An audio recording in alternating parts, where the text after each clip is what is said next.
ndabaramukije amahoro y'Imana mwebwe mwese abari kudukurikirana kuri urubuga rwa Salcom TV. Uno munsi numva twoganira n'abantu abana b'Imana abamenye Kristo n'abataramumenya, tuganire ku byerekeye ijambo ry'Imana. Rero ku mazina nitwa Bishop Gabriel Nduwimana, abandi umurongozi w'ishengero Bethany Holy Church Gitega, nkaba nsanzwe ndariserukira ngaho Gitega nyene kandi twarikorera ku masanganzira Gitega. Rero nagomba tuganire ku majambo y'Imana uno munsi numva amaze iminsi ari ku mutima wanje.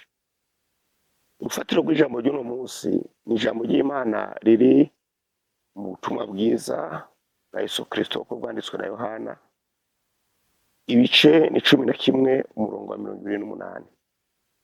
Ni ijambo Yesu yabwiye Marita mushiki wa Lazaro wari yapfuye. Ubwo Yesu yari kubwira Marita yuko Lazaro nubwo yapfuye azozuka, Marita nawe akamubwira ati ndabizi navyumvise yuko tuzozuka ku munsi w'umuhero. Ariko Yesu mu butumwa bwiza ibice 11 umurongo wa 25 niyo yavuze ngo unyizera wese nubwo azoba yarapfuye azobaho. Iyo niryo jambo ry'Imana nashaka tuganira ko uno munsi.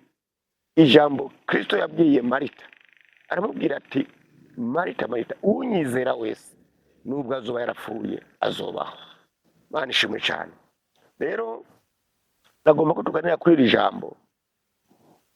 Iyo twumvise urupfu, abantu benshi ntibatahura urupfu ni ikintu gitera ubwoba abantu benshi, kandi umuntu wese yabyawe n'umugore agomba gutinya urupfu, kuko urupfu ntabwo rwazaniye umwana w'umuntu ibintu byiza. Kuko umwana w'umuntu ntabwo yari yararemewe kuzopfa, ariko yari yaremewe kuzoba ibihe byose.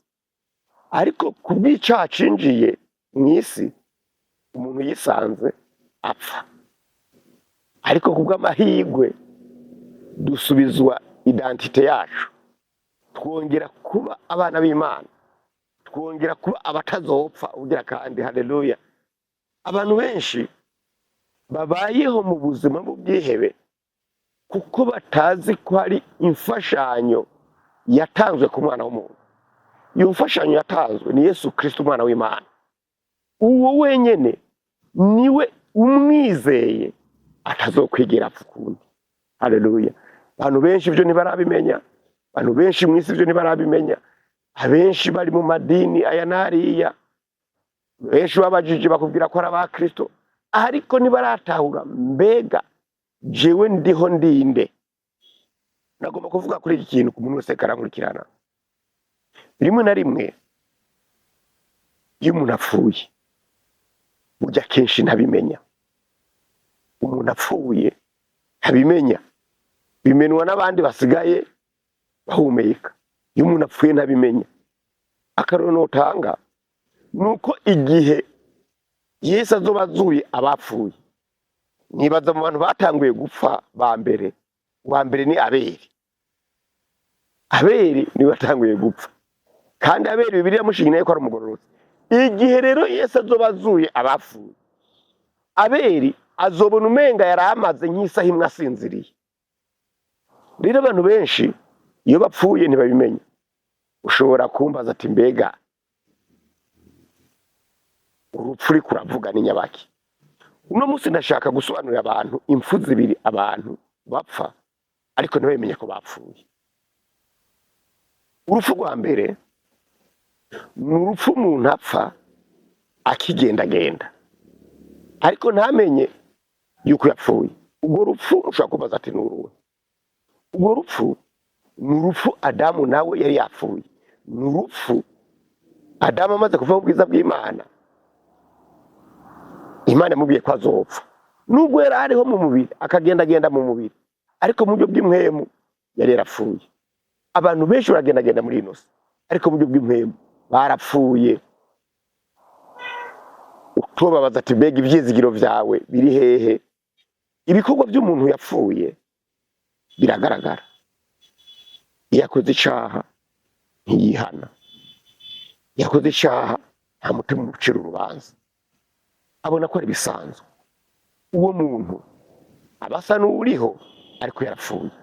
Nico gituma nagomba kuganira n'abantu uno munsi, mbwira umuntu ataravuka ubwa kabiri ngo yakire Kristo nk'umwami wiwe kandi nk'umukiza, ndamuhamagarira kumwakira vuba akibona iyi video, kuko Kristo aracyateza ibiganza. Aravuga ngo nimuze mwebwe mwese abarushe n'abaremerewe ndabaruhura, muze mwikoreze ingata yanje kwitababaza kandi n'umutwaro wanje urahawuze. Ahamagara abantu bose, ariko abantu benshi bahugiye mu madini gusa, ico bashira imbere n'amadini gusa, ariko aho gushira imbere Kristo umwami w'abantu. Uwo niwe abamwizeye birata, uwo niwe nanje nirata, uwo niwe yangize icondi uno munsi, uwo niwe yanzuye ankura mu bapfuye ubwo nari narapfiriye mu vyaha no mu bigabitanye vyo muri ino si mwese muzi. Pawulo nabivuze neza ngo kera nta bantu mwarimwo, kera nta bantu twarimwo, kwari abo kupfa rubi, ariko Kristo atugira ubuntu, atugira abana b'Imana.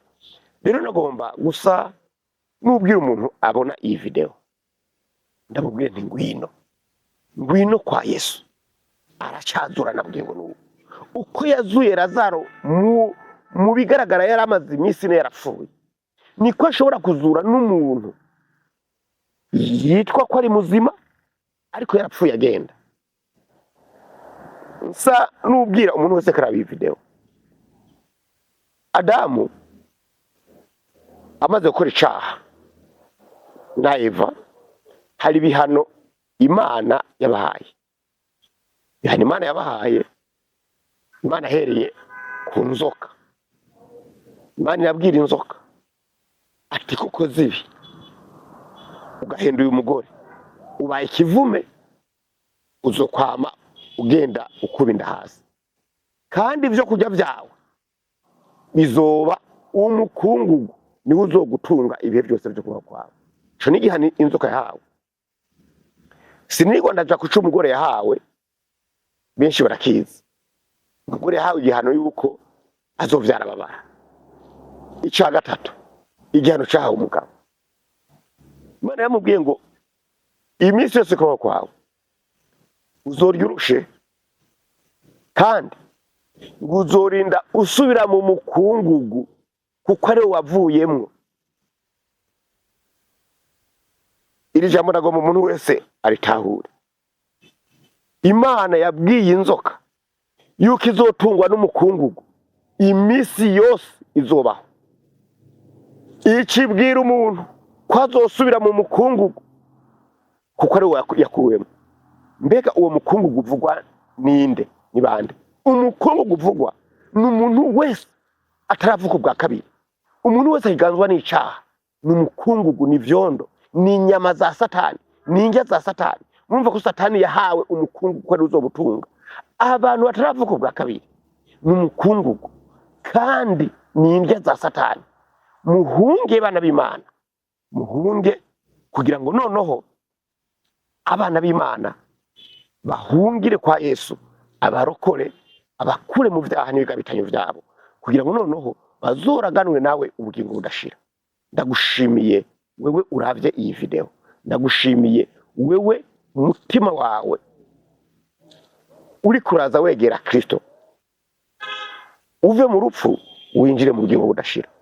Yesu niwe bugingo, Yesu niwe makiriro y'abamwizeye.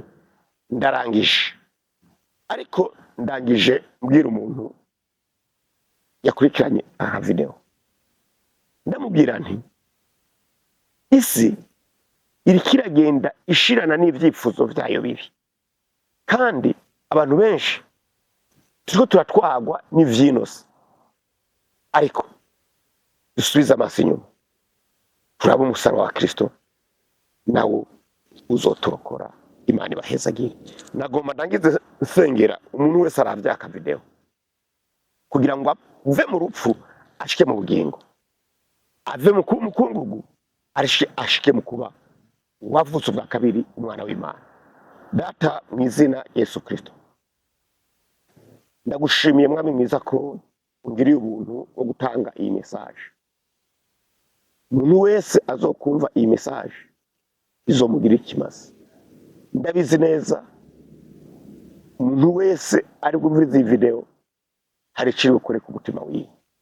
Ndasenze mu izina Yesu Kristo, nsambura imigabo n'imigambi yose y'umwansi yotuma iyi video idashika ku muntu Imana yiteguriye. Mu izina Yesu Kristo, ubushobozi bwawe Kristo bube ku muntu wese azoraba iyi video kandi azohishurirwe na mpwemu wawe. Ndabisabye mu izina Yesu Kristo, umwami akaba n'umukiza wacu. Amen.